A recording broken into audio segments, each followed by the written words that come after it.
Fala pessoal, beleza? Aqui quem fala é o Matheus, aqui do canal Matheus da Física, tá?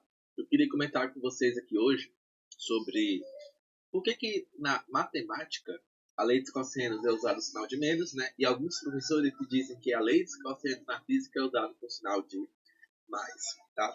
Então olha só, veja bem, quando eu tenho dois vetores, imagina que eu tenho um vetor aqui, né? Vamos chamar esse vetor de vetor A, beleza? E bem aqui um outro vetor, né? Eu vou chamar de vetor B, né?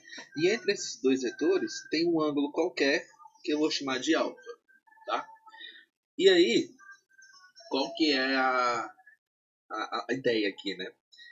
Que se eu pegar esses dois vetores e somar eles dois, né, eu vou ter um vetor resultante, né? Que no caso iria apontar mais ou menos para cá, assim. Mas a ideia não é essa. A ideia é o seguinte: por que para calcular o módulo desse vetor resultante, eu tenho que usar a fórmula da lei dos cossenos, só que com sinal de mais, né? Se você não lembra como é a lei dos cossenos, eu vou colocar aqui para você. Ó.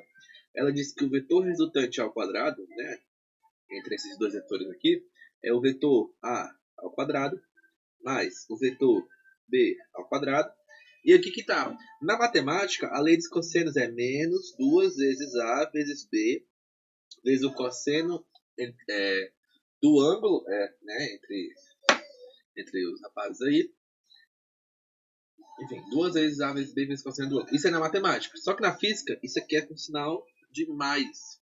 E aí eu quero mostrar para vocês por que, né, que quando eu estou somando dois vetores, aparece esse sinal de mais.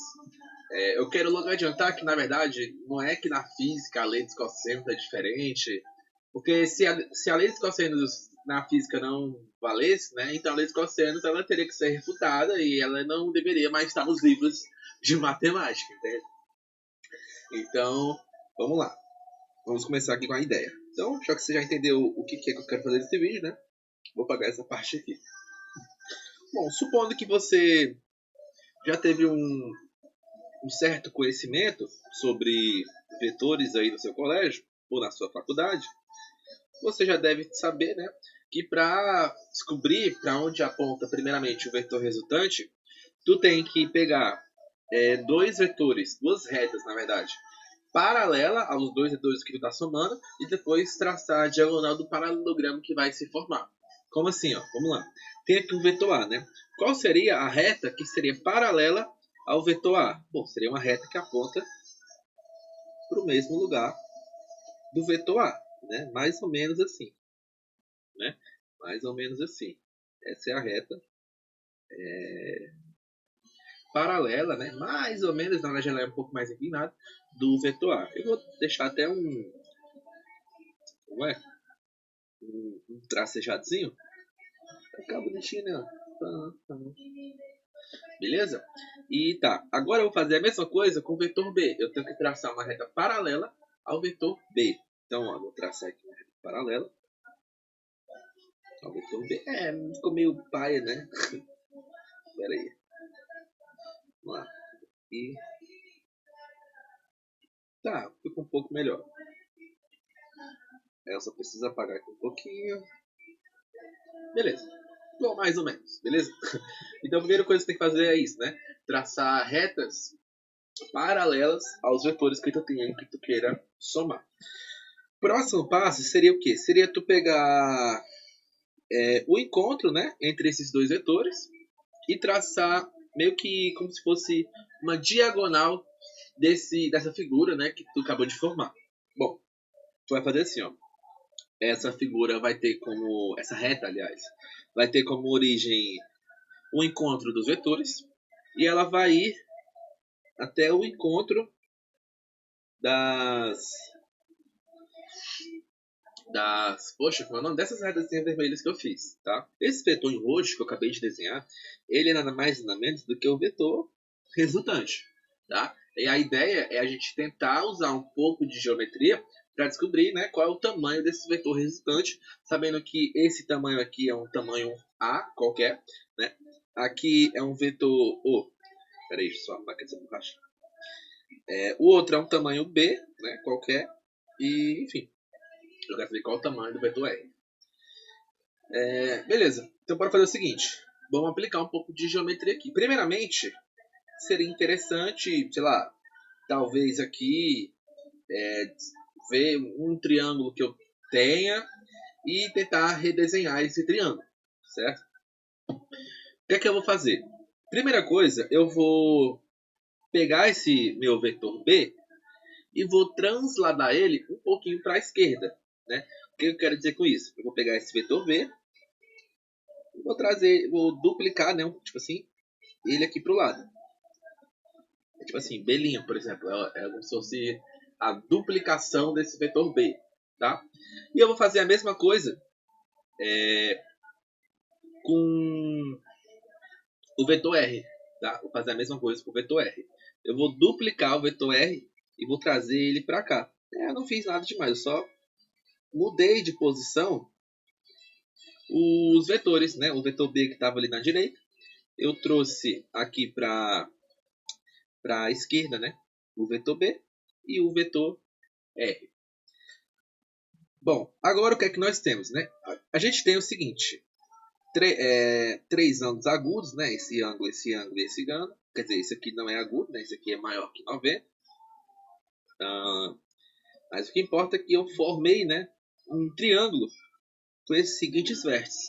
Vou dar letras aleatórias aqui para esses vértices, só para tu enxergar que triângulo eu estou falando. Digamos que esse vértice aqui, vou colocar aqui uma cor vermelha, por exemplo. Esse vértice aqui seja um vértice P, esse aqui é um vértice Q, e esse aqui é um vértice R, tá?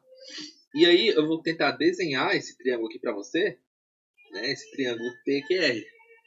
Bom, se eu for desenhar, né, esse triângulo PQR, é algo mais ou menos assim, né? Tem aqui a base do triângulo, vou tentar melhorar aqui um pouco, tá?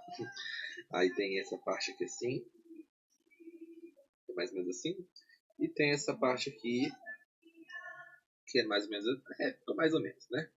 Mas o que importa é, quais são as medidas desses três lados desse triângulo? Bom, aqui eu tenho que esse é o lado R, né? Aqui é o lado A e aqui é o lado B. E que ângulo é esse daqui? Né? Esse ângulo aqui, ele é qual ângulo? Bom, se você prestar bem atenção, né?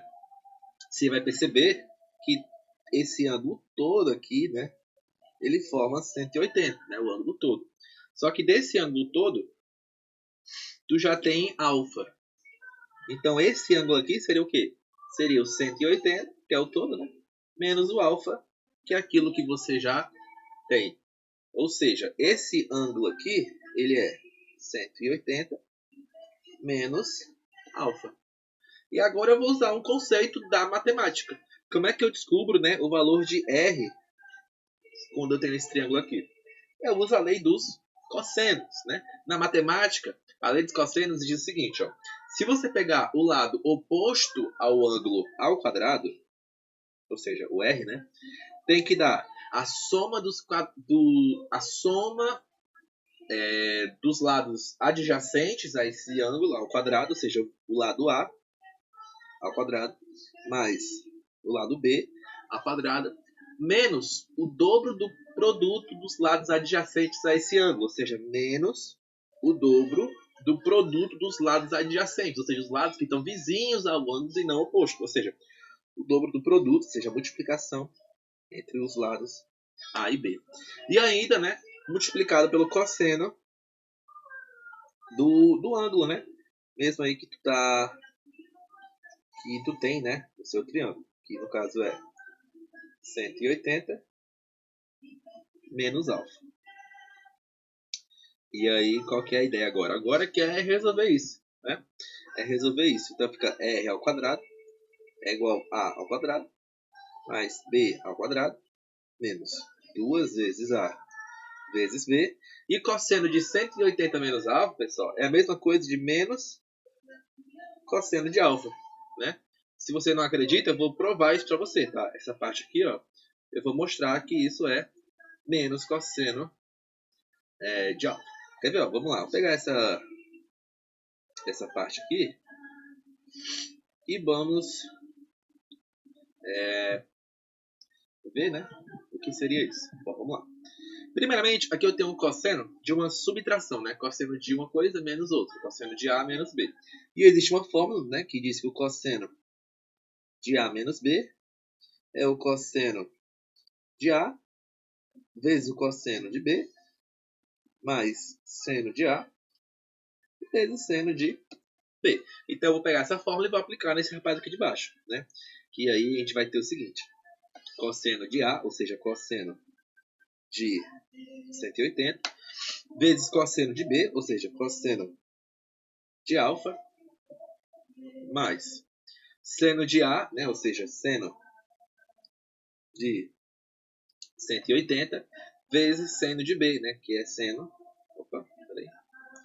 seno de alfa. Agora vamos substituir as coisas aqui, né? Quanto é o cosseno de 180, né? Se tu pensar no ciclo trigonométrico, né, 180 está nesse ponto aqui, nesse ponto o cosseno aí vale menos 1, beleza? Então o cosseno de 180 é menos 1, vezes o cosseno aí de alfa, mais o seno de 180 é 0, vezes seno de alfa. E então aqui vai ficar menos 1 vezes cosseno é o próprio menos cosseno. E 0 vezes seno de alfa, né, é 0. Então, se a gente colocar aqui, somar com 0, não muda em nada, né? Então, a gente provou essa relação aqui, e o cosseno de 180 menos alfa realmente é menos cosseno alfa. Por isso que eu botei aqui, então. Beleza? Então, eu vou aproveitar, né, e vou logo apagar isso aqui. Se quiser dar uma observada de novo, tu, né, volta aí, né, e discute melhor. Mas, por enquanto, eu vou apagar. E aí, bom, fica simples, né? Então é só repetir tudo, ó. R ao quadrado é igual a ao quadrado mais B ao quadrado. E aqui que tá o porquê que na física aparece um sinal de mais, né?